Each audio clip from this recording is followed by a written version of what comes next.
Terima kasih Anda masih bersama kami. Kita membahas bagaimana kita bisa sigap di dalam era pandemik ini. Mas Kohar, sejauh ini yang sudah dilakukan pemerintah Indonesia, selain menyiapkan thermal scanner, menyiapkan beberapa rumah sakit untuk mengantisipasi kalau sampai ada pasien yang mengidap virus corona jenis baru ini, apalagi ya? Paling tidak sekarang kan sudah ada beberapa masker ya, di bandara-bandara yang tempat-tempat atau tempat-tempat lalu lintas atau mobilitas manusia yang berpotensi untuk terjadinya penularan itu, penularan virus tersebut. Ya, masker digencarkan gerakan dan kampanye. Sayangnya kampanye ini lebih banyak dilakukan oleh kalangan publik, komunitas. Sebetulnya bukan sayangnya, ini bentuk dari sebuah partisipasi. Tetapi kita bisa membacanya dari dua hal. Satu itu berarti kesadaran partisipatif masyarakat sudah sangat tinggi. Tapi kedua, mungkin barangkali karena ini bentuk kecemasan yang luar biasa dari masyarakat akan virus yang terbukti memang dengan sangat cepat menyebar dan bisa mematikan. Terbukti lebih dari 100 orang sudah meninggal dari sejak virus pertama kali ditemukan. Yang belum lama, dalam jangka waktu yang 1 bulan. Lalu 4.000 lebih orang sudah terpapar itu.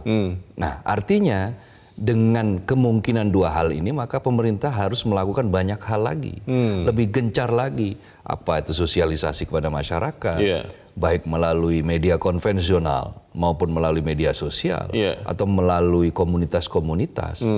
Jadi jangan biarkan masyarakat juga akhirnya termakan hoax. Betul. Termakan hoax, banyak sekali kan video disebarkan yang intinya menebar ketakutan, orang bergelimpangan di jalan dan seterusnya. Apakah memang faktanya seperti itu?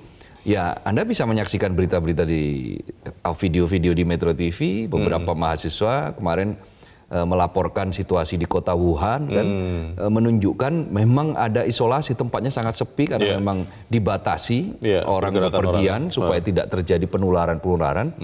Tetapi ya kengerian itu memang ada, tetapi sebetulnya belum sampai pada sebagaimana yang digambarkan, dilebih-lebihkan di film video. Ada yang mengatakan begini Mas Kohar, kenapa pemerintah kita seakan-akan belum maksimal, belum all out, karena sampai sekarang WHO kan masih belum menetapkan ini sebagai keadaan darurat internasional atau global. Sehingga kemudian di level itulah pemerintah bersikap supaya kemudian, kata beberapa orang yang mengatakan ini, justru tidak memicu kepanikan. Kalau kemudian begitu masifnya informasi diberikan, bisa jadi nanti malah masyarakat jadi ikut panik. Bagaimana Mas? Ya, cara memberikan informasi itu yang penting. Nah, cara memberikan informasi tentu saja ya serahkan pada ahlinya. Ahlinya apakah pakar-pakar media atau media sendiri yang memiliki kemampuan dalam mengatur strategi komunikasi, atau ahli-ahli di bidang komunikasi, kesehatan masyarakat yang mampu meredakan kecemasan, tetapi sekaligus juga memberikan edukasi kepada masyarakat apabila atau kalau virus tersebut atau pandemik tersebut, karena kan sifatnya pandemik itu kan global. Betul. Karena terbukti sudah terjadi di Amerika, Kanada, di banyak tempat lah ya. Di tetangga kita juga. Di tetangga kita kan Singapura, Malaysia, Australia, Thailand, yang itu menyebabkan, jujur kita akui, kepanikan. Betul. Dari media sosial kan sudah terekam itu kan, bagaimana orang men-share cara mengatasi corona dan seterusnya. Nah, ini kan terbukti ketika kasus SARS misalnya, beberapa dekade yang lalu. Lalu ada MERS yang sudah terbukti menimbulkan banyak sekali korban. Bahkan ketika sebelum ditetapkan pula oleh WHO bahwa itu akan menjadi sebuah pandemik yang perlu untuk diwaspadai. Nah, sebetulnya kita butuh langkah cepat mengingat situasi dunia sudah berubah. Climate change yang menimbulkan efek banyak penyakit baru misalnya. Banyak wabah baru yang mungkin beberapa puluh tahun lalu belum ditemukan. Tapi gejala corona ini sebetulnya sudah pernah ditulis. Ada seorang ahli yang pernah menulis pada tahun di The Guardian itu, sudah pernah ditulis di tahun 2011. Di tahun 2011, 2013 itu pernah ditulis tentang apakah corona akan menjadi pandemik baru.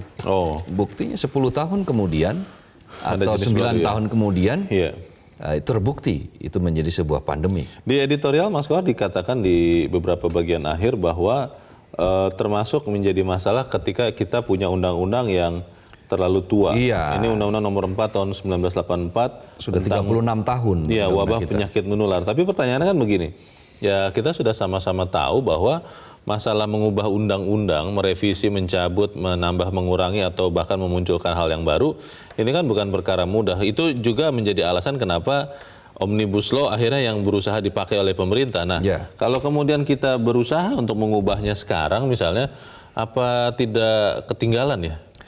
Justru karena ini untuk antisipasi ke depan, bukan hanya untuk hari ini. Undang-undang itu kan yang paling bagus kalau dia bisa didesain untuk jangka panjang. Betul. Maka ya saat inilah momentumnya. Betul, karena undang-undang ini sudah berumur 38 tahun. Tapi kalau sambil menunggu perubahan itu kan jadi nanti apa tidak bisa ada kekosongan hukum begitu? Nggak ada kan ada undang-undang nomor 4 yang mengatur tentang wabah menular. Sebelum dan tentu saja dengan melihat situasi-situasi yang ada di lapangan. Bagaimana cara kita menanganinya, seperti ketika kita menangani flu burung misalnya waktu itu, atau menangani SARS, yang ada langkah-langkah darurat yang perlu untuk dilakukan, yang memang mungkin belum tersedia di undang-undang. Nah, tetapi langkah-langkah darurat itu kan kita sudah punya presidennya di bidang yang lain, misalnya di bidang kebencanaan. Nah, itu kan sudah ada presidennya. Nah, kalau kita bisa meniru itu untuk sebagai langkah kecil sebelum kita melakukan perubahan undang-undang, maka bisa dilakukan itu. Kalau bicara sosialisasi, Mas Kohar, karena sekarang katanya kan eranya media sosial. Apakah kemudian kita juga berharap pemerintah menggunakan media sosial juga untuk memberikan informasi yang benar dengan jumlah, dengan waktu, dengan sarana yang juga sama dengan yang dipakai oleh orang-orang yang menyebarkan hoax itu? Ya, tentu saja hoax harus dilawan. Perlawanan terhadap hoax itu kan bukan perkara mudah, tetapi itu kan bisa. Karena buktinya hoax dilawan dengan narasi tandingan begitu, narasi tandingan yang sebenarnya, maka orang akan menjadi percaya kepada narasi yang tandingan itu. Karena begini, ada survei yang menggembirakan dilakukan oleh Edelman di tahun 2018. Tingkat kepercayaan publik terhadap media sosial itu mulai turun 2%. Sementara tingkat kepercayaan publik terhadap jurnalis, terhadap jurnalistik, terhadap media konvensional itu justru naik 5%.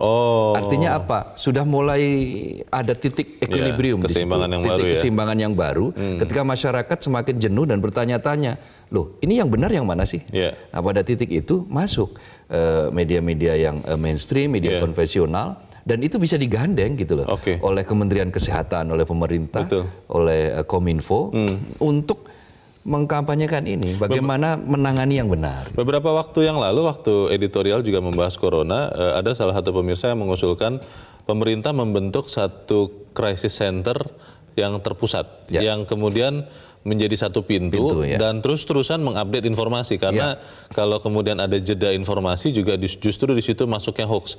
Apakah ini bisa dilakukan tanpa menambah kepanikan? Kita akan bahas di bagian berikutnya, Mas Kohar. Dan pemirsa tetap bersama kami, Editorial Media Indonesia segera kembali.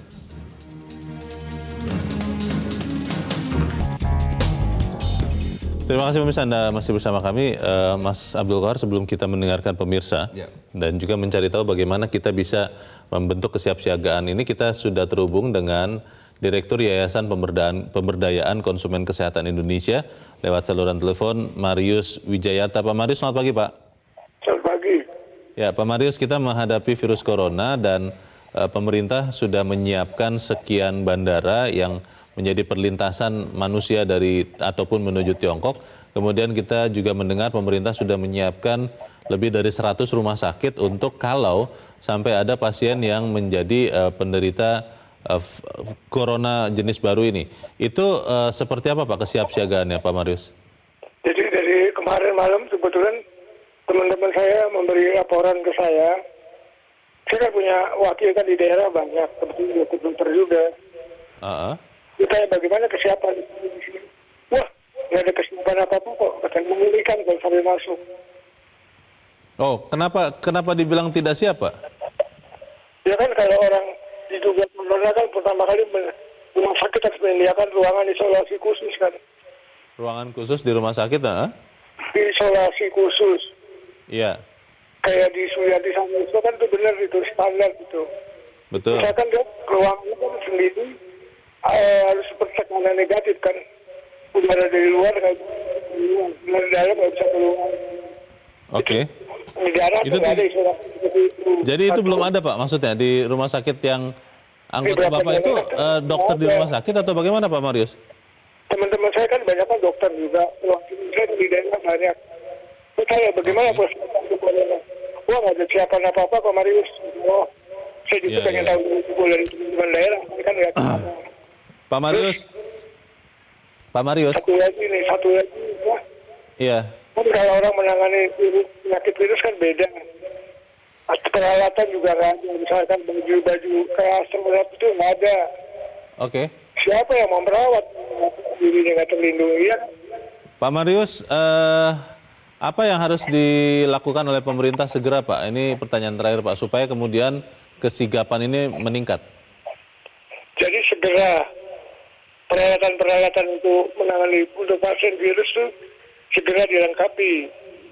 Oh, peralatan menghadapi virus ini ya? Ruangan juga, ruangan isolasi benar-benar isolasi untuk virus. Bukan isolasi untuk penyakit, beda itu untuk penyakit virus sama Oke. isolasi sendiri itu nggak sembarangan itu ruangan khusus itu. Baik. Terus baju Baik. perlengkapan itu juga disiapkan itu. Dan yang penting satu, Ya. undang-undang Indonesia kan sampai sekarang belum punya undang-undang wabah yang baru. Ya, undang-undang ya. Undang-undang wabah itu setelah satu itu dan 4 tahun lalu udah selesai. Kebetulan saya jadi salah satu anggota tim di BPHN. Itu di mana di DPR. Oke. Tapi kalau undang-undang wabah itu Baik. ABCD ini daerah tidak ikutin. Baik. Pak Marius Wijayarta, terima kasih Pak sudah bergabung bersama kami di Editorial Media Indonesia. Selamat pagi Pak. Dan kita juga akan mendengarkan pendapat dari pemirsa, Ya. Mas Kohar. Kita sudah terhubung dengan Pak Bambang Saptono di Surakarta, Jawa Tengah. Pak Bambang, selamat pagi Pak. Ya, selamat pagi Metro TV dan selamat pagi saudaraku bangsa Indonesia. Selamat pagi Pak Bambang. Bagaimana Pak kita meningkatkan kesigapan nih di era pandemik Pak? Baik, jadi begini Mas, bahwa Badan Organisasi Kesehatan Dunia WHO melalui Dr. Paranitaran menyatakan bahwa Indonesia telah siap di dalam menghadapi wabah ganas virus corona dari Wuhan, Tiongkok tersebut. WHO menganggap Indonesia memiliki sistem peringatan dan respon dini yang berfungsi dengan baik. Di mana Indonesia sejak 11 hari yang lalu Mas, telah sigap dan siap di seluruh pintu masuk negara, yaitu berjumlah 135 titik, sudah ditempatkan pemindai suhu tubuh untuk pemeriksaan yang terus berlanjut. Thermal scanner Mas, itu ya? betul. Selain itu, bahwa Indonesia juga telah sigap dengan ratusan rumah sakit berfasilitas lengkap sebagai rujukan pasien terduga virus corona. Nah, kemudian begini Mas, hingga Selasa siang sore ya malam, hingga Selasa sore kemarin, bahwa otoritas Cina mengumumkan jumlah orang meninggal yang diakibatkan virus corona tersebut ada 106. Dan yang positif terinfeksi ada 4.515 orang. Nah ini berarti hanya kurun waktu 1 bulan virus corona ini benar-benar sudah sampai berkembang sejauh itu. Kemudian begini Mas, untuk saudaraku bangsa Indonesia tidak perlu panik terhadap merebaknya wabah virus corona dari Tiongkok ini. Akan tetapi kita tetap harus waspada dan untuk selalu berbudaya dalam hidup sehat.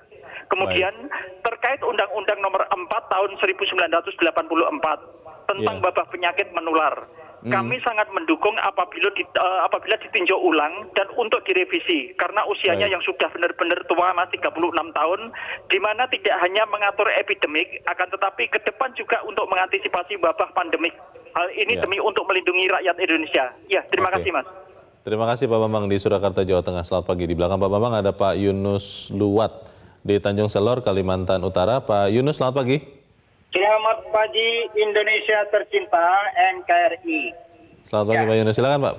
Siap.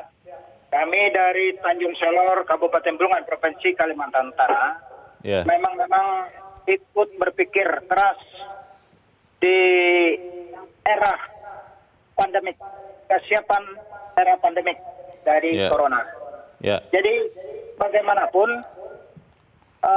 kita tidak usah terlalu risau sebagaimana yang saya sampaikan pada Metro TV kemarin, tidak usahlah warga masyarakat kita risau. Memang siapapun kita, tidak ada yang tidak takut dengan wabah corona ini. Tapi mudah-mudahan di Indonesia tidak masuk. Kemudian saya berharap pandemik, untuk kita ketahui, boleh dikatakan terjadi jika telah memenuhi 3 kondisi, yaitu 1, telah munculnya penyakit baru di penduduk, penyakit baru pada penduduk. Kedua, telah menginfeksi manusia, menyebabkan penyakit berbahaya. Ketiga, penyakit dapat menyebar dengan mudah dan berkelanjutan di antara manusia.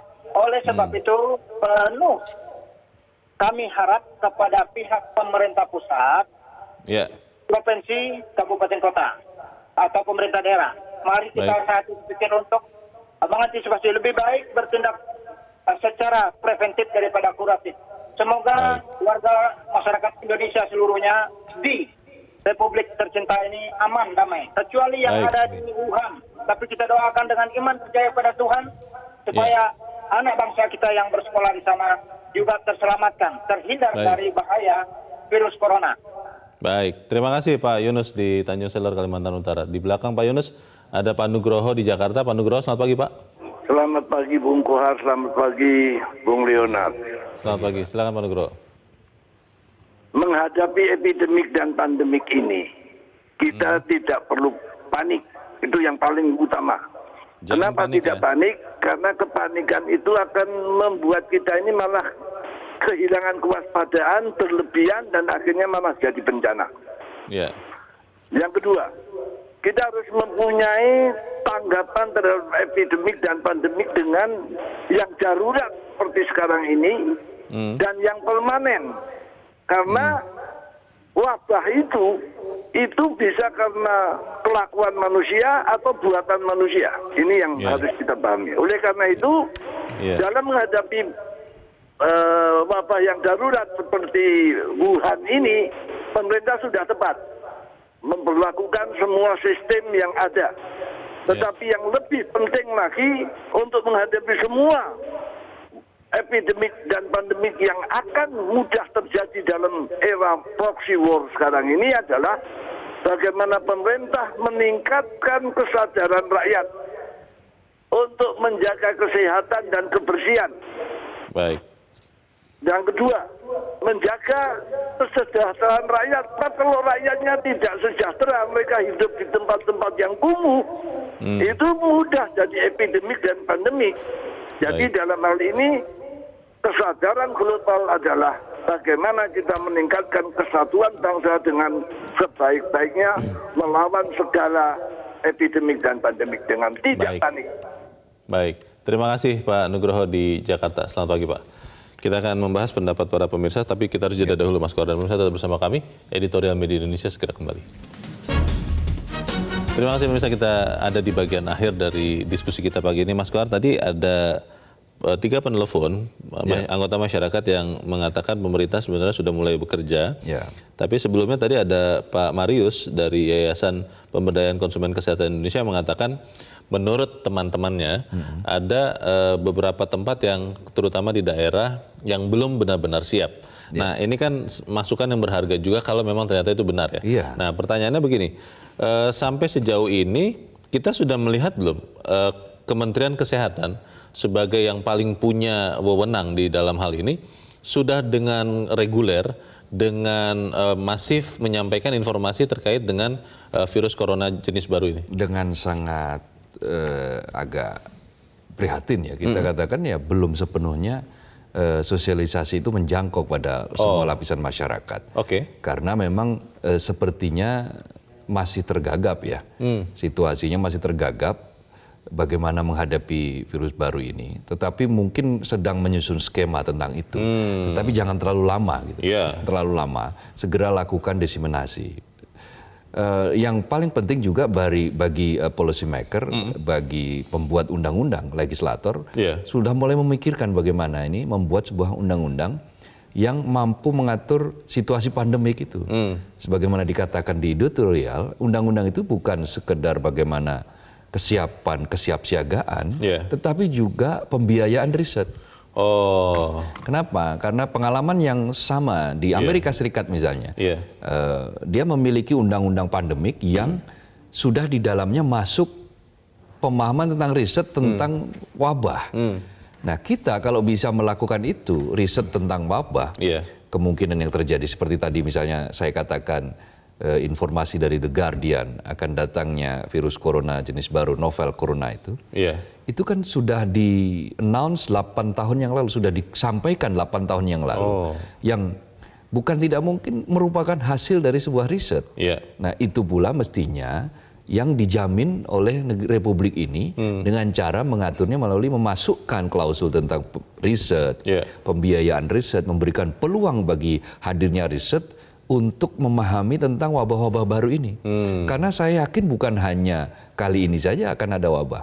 Ke depan dalam situasi global, perubahan iklim, perubahan cuaca dan seterusnya akan memunculkan wabah-wabah baru, itu sebuah konsekuensi logis. Tapi bukankah begini Mas Kohar, kalau tidak salah, kita ada badan usaha milik negara, Bio Farma di Bandung, yang terus-terusan mengembangkan vaksin dan beberapa vaksin sudah berhasil dan itu sudah efektif, walaupun saya tidak tahu terkait dengan corona jenis baru ini sudah apa belum. Bukankah itu saja sudah cukup misalnya untuk diberdayakan? Tidak cukup. Mengingat Indonesia sangat luas dengan penduduk yang sangat banyak, penduduk yang besar, seperti bagaimana kita saksikan hari ini, China yang infrastrukturnya lebih bagus, Tiongkok yang infrastrukturnya lebih bagus juga sangat masih harus kelabakan, kedodoran, itu menunjukkan bahwa kita harus lebih melipat gandakan kesigapan dalam situasi seperti itu. Dan itu tidak cukup hanya dari satu institusi, satu entitas dari BUMN. Bahwa itu sangat patut kita apresiasi, jelas itu penting bagi kita untuk mengapresiasi. Tetapi yang lebih penting lagi adalah kita menyiapkan perangkatnya, undang-undangnya. Kenapa payung undang-undang ini perlu? Supaya ada APBN yang kemudian mengalokasikan untuk pembiayaan riset kesehatan ini. Nah, kita kan selama ini harus jujur kita akui, kita memang kurang memperhatikan riset ini dalam skala yang lebih luas. Di bidang apapun lah riset itu. Tetapi di bidang kesehatan, riset harus bisa menjawab tentang tantangan ke depan. Tantangan kesehatan di lingkungan publik, masyarakat, itu akan seperti apa ke depan. Dan bagaimana cara mengatasinya. Nah, riset itu akan menemukan, misalnya mengenal kira-kira akan coba hati-hati ke depan akan ada penyakit apa misalnya baru. Antisipasinya apa yang harus dilakukan. Apa yang kesiapan di bidang apa yang harus dilakukan oleh masyarakat, yang harus dilakukan oleh pemerintah, informasi seperti apa yang harus diinformasikan atau disampaikan kepada publik sehingga publik paham. Gitu. Prioritas jangka pendek yang harus segera dilakukan pemerintah, mungkin dalam hal ini Kementerian Kesehatan, apa Mas?